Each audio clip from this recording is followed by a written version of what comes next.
Get it all done with less energy? That sounds amazing, right? That's what every mom dreams of. Getting it all done is what so many of us are shooting for each and every day. And for some of us, it's honestly what we base our feeling of success or failure on. But what if I told you that if this is our goal, we're doing it wrong? What if I told you that the phrase itself is flawed? There is no such thing as getting it all done. The endless list that exists for each one of us is humanly impossible to accomplish. And the problem is that the word all is way too broad. It leaves what's included and expected to the imagination, which, let's be real, invokes a lot of overwhelm and just infers a massively long list. All the things that we're responsible for as moms could hardly be written down, let alone accomplished in a single day. So I think we need to let go of this pressure that we put on ourselves and let go of the guilt and stop beating ourselves up over the fact that we didn't get it all done. Honestly, my feeling is that we need to stop ever even saying getting it all done or how does she do it all, right? Let's just cut out the word all in all of those phrases and be a little bit more specific. If you don't know me very well, hey, I'm Cassie, welcome. I'm definitely the get it all done type. My efforts to get it all done have really come in handy, to be honest. I got straight A's in school, I graduated college in just 3 years, I owner-built my own custom house, I raised a backyard farm, I gave service endlessly, and a lot of other really great things. It's honestly what drives me, even now, to get a project done or to keep the house clean, and it's what continuously pushes me to be as productive as I can in a day. But, as with many things, there's also a dark side to this get it all done idea. Rewind a few years, and I never asked anyone for help. I didn't know how to take time for myself. I never took a moment to rest or to think about what I wanted. I drained myself past the point of depletion and hit a level of burnout that I never thought would be possible for me. I didn't realize it, but I was living with chronic stress, and I came face to face with that during an annual exam where my blood pressure was stroke level. So, in an article from Psychology Today, Amber Thornton says that doing it all in motherhood is a myth that is slowly being broken. Society puts so much pressure on moms to be solely responsible for the kids and for the house that it really is up to us as moms to learn to get comfortable with not being our family's personal superwoman. She boils down the solution to 3 things: redefining what you want your motherhood journey to look like, asking for help, and taking care of yourself. Like me, she also thinks that we need to be very careful about our questions to moms about how they're doing it all, because that just adds to the pressure, right? That leads to moms falling into the trap of feeling like they should be doing it all. All right, mamas, we really do have so much on our plates, right? And a lot really is required of us. So it makes total sense why we have this intention to get it all done. If you ever get sucked into this phrase, I just want you to ask yourself why you're trying to get it all done. This is just a really helpful first little step. Are you trying to impress others or live up to their expectations? Are you worried about what people might think if you're not doing fill in the blank? Are you convinced that all of the things on your list are true emergencies and necessities? If you're anything like me, you might be basing your worth on the amount of things that you're getting done or by how busy you're staying every day. You might have a manual for yourself of all the things that you think it takes to be a good mom, and you're just trying to stay in line with that. I will try to link the video when I talked about manuals. It's good to know the reason behind why we're doing it so that we can just start to question it. And then we should really just start breaking down the myth for ourselves that there even is such a thing as getting it all done. Ladies, it's never gonna be all done, right? At least not in the way that we want it to be. That very concept goes against the realities of life. We are setting ourselves up for disappointment and discouragement, overwhelm and exhaustion if we're just running a race with no finish line. The word all is way too broad. Remember, there is just no obvious point of completion. So not only do we run the risk of burnout, but we're also less likely to be able to enjoy any part of our life. If it's all just check boxes and on to the next thing, when are we ever going to stop and breathe and simply just be in the present moment? For most of us, it's just not a sustainable way to live. So let's be practical. If you're a mama trying to get it all done each day, it can be really tricky to know where the line is, right? If I'm not trying to get it all done, then what am I even doing? So here are the steps that I took to figure out what this needed to look like for me. If you follow these steps, you should be able to successfully get the most important things done while still leaving room to enjoy motherhood. Now, let me first say, in case you are thinking about all of this and feeling terrible about yourself, let me first say that I think all of us mamas are truly incredible. There is something so special about a woman who strives to serve her family, who tries to show up as her best every single day and is putting her heart and soul into raising her amazing kids or creating a beautiful place for her family to call home. So many blood, sweat, and tears are put forth for a wonderful cause, right? There is nothing wrong with you if you're running yourself ragged trying to get it all done. But trying to get it all done is not what makes you a good mom. What makes you a good mom is living a life that's in line with what feels good to you and having space to breathe. You don't have to feel like you're suffocating or drowning in order to feel like you're doing your job. Your first and most important job is to make sure that you are taken care of. The measure of a good mom is not how much she checks off her list each day, okay? Really quick, if you're finding this helpful, I would appreciate you giving it a thumbs up, subscribe to my channel. It really helps reach more and more people, so thank you. So first, establish your values. What are the things that you value most in life? For a lot of us, trying to get it all done, we aren't recognizing that by spending the majority of our time, let's say tidying and cleaning or rushing around like a crazy person, we are showing that we only value that one thing. Maybe it's productivity, maybe it's cleanliness. There's nothing inherently wrong with that, but you just want to make sure that that is in line with the life that you want to live, that it's intentional, right? Another way to look at this whole concept of values is if you reflected back in the future on this stage of life, would you have any regrets, right? And what would those regrets be? My guess is that house cleanliness is not the only thing that you value. So you may need to make a little shift so that you can create some space in your day for other things that are also values for you.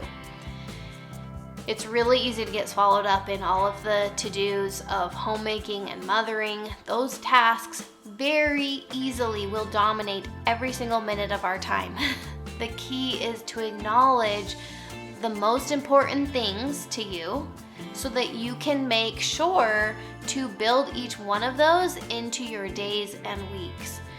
When I think of someone living the life that they really truly want and living a life in line with what feels good to them, it really just boils down to a person who is spending their time on the things that they value most. So think long and hard about your top 3 to 5 things. I wouldn't go any more than that. My top values at the moment are having a clean and organized home, enjoying yummy, nourishing foods, spending time in joyful relationships, strengthening my relationship with God, and achieving inner peace and happiness. Now, these values are fluid. They're definitely not permanent, and so I really don't overthink them. They can ebb and flow throughout life.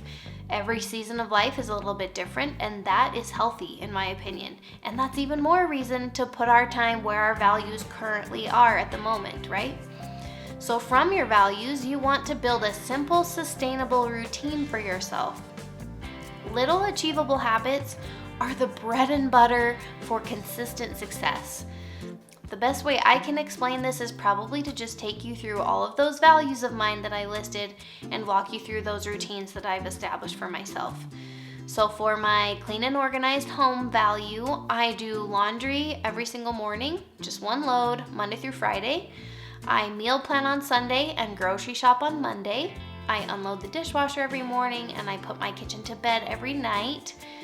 I have a weekly and monthly cleaning schedule, and we do a daily family tidy as a family. I'm really not in a season where I expect perfection. I know that I'm really sensitive to my environment, so I prioritize certain areas of my home that are the most important to me, and then I flex my muscle of letting go in a lot of other areas of the house. So my focus is usually the living room and the kitchen, kind of the main living space. That's where I really focus. As far as enjoying yummy, nourishing food, for that value, I mostly just allow myself to spend some time in my kitchen making food. Right now, this means sourdough, a lot of our breads, and kind of baked goods. I enjoy cooking a healthy dinner about 4 nights a week, and I recently started cooking a hot, high-protein breakfast, probably twice a week, I would say. Part of this one for me is also trying to sit while I eat. I tend to stand and kind of float around the kitchen as I'm eating just so that I can help the kids with what they need, but I'm trying to just sit and really enjoy my meal. And I'm also focusing on single tasking while I eat, so not trying to do other things during a meal. For spending time in joyful relationships, I carve out times to be together as a family. So meals are always together. I tie our scripture reading to dinner time so that we do that together every day. We pray every morning as a family before everyone heads out the door. I read every single afternoon to my toddler and lay with him for a few minutes before his nap or quiet time. I have one-on-one time scheduled with my other 2 kids throughout the week. We do the same bedtime routine every single night as a family. My husband and I have date night every Friday. I call my sister most days, and I polo my close friends and other family members. Now, I don't do these things because I should do them, right? I do them because I truly value spending time in these relationships. Being backed by a value turns these tasks into very meaningful ways to spend my time instead of just another check mark that's stressing me out. So that's kind of the difference. Making time for God is sprinkled throughout my days and my weeks. My morning and night routine both include things with that, attending church on Sundays, monthly temple trips. A lot of those things are actually working double time because they are also habits that I do for achieving that inner peace and happiness. Other things that go with that are my morning routine in general really focuses on that for me. I pray, I read my scriptures, I have a few minutes of stretching or mild exercise, I wash my face, I get ready for the day, dressed, makeup, all of that stuff. Other things I like to do are light a candle after dinner, taking a dimly lit shower in the evening while I listen to my favorite music. Enjoying a glass of water once I finish a household chore, going on a date night with my husband where I really bring my feminine energy. Because these routines are rooted in my true authentic values, it makes it a lot easier to resist the temptation to let some other random thing come up and take away time from that. So step 3 addresses all the other random things that come outside of the normal routines and tasks. To start, I think you should pick one random to-do a day that can be done in 10 minutes. I will be totally honest and tell you I just randomly picked those numbers, one task in 10 minutes, but I think it is a really good start for a recovering, get it all done mama. How many of us actually get more than 10 minutes uninterrupted to get something done? Like, that's pretty rare. If we put too big of a task on our already really full plate, or too many tasks on our already really full plate, we're likely to come up short, and we are only giving in to that drive to be busy and productive, which we are learning is not the goal of motherhood. Being a mom of young kids and a homemaker is more than a full-time job, so don't overestimate the extras that you can feasibly get done while still staying sane and actually enjoying your day-to-day. So go really mild on those extra tasks. Lastly, I think you should define your mom hours. I have touched on this in a past video that I will try to go back and find, but I really do think it's so important to decide when your workday is going to begin and when it's over. This gives us that finish line that we are all so desperately needing. If you get good enough at your routines, once you've built those in, you can have the tasks be the finish line, but you may want to start with a specific time being the finish line that signals to your brain and your body that life is not all about getting it all done. It's about putting in the time and the effort to do our best with those tasks, and then loving and accepting ourselves and our efforts as we move into some relaxation for the evening. As a mom, there's always more to be done. There are always new messes. There are always projects that should be started or things that we should look into. We will never run out of things to do, but we need to make the mental shift that at a certain point of the day, we have done what we need to do and now it's time for what we want to do. Go ahead and check out my Bedtime Bootcamp if you want help navigating, creating some boundaries for yourself and your family around bedtime. I will link that in the description. Now, where does energy come into play with all of this?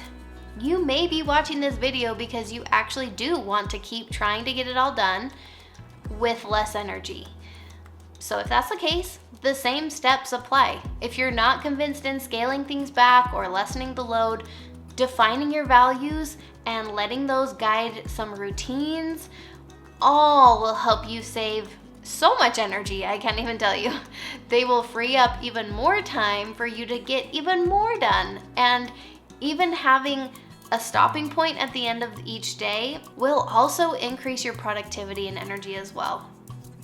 I just want you to imagine a world where you are never wondering if your kid is going to run out of clean underwear. You're never debating if your towels can go another day without washing.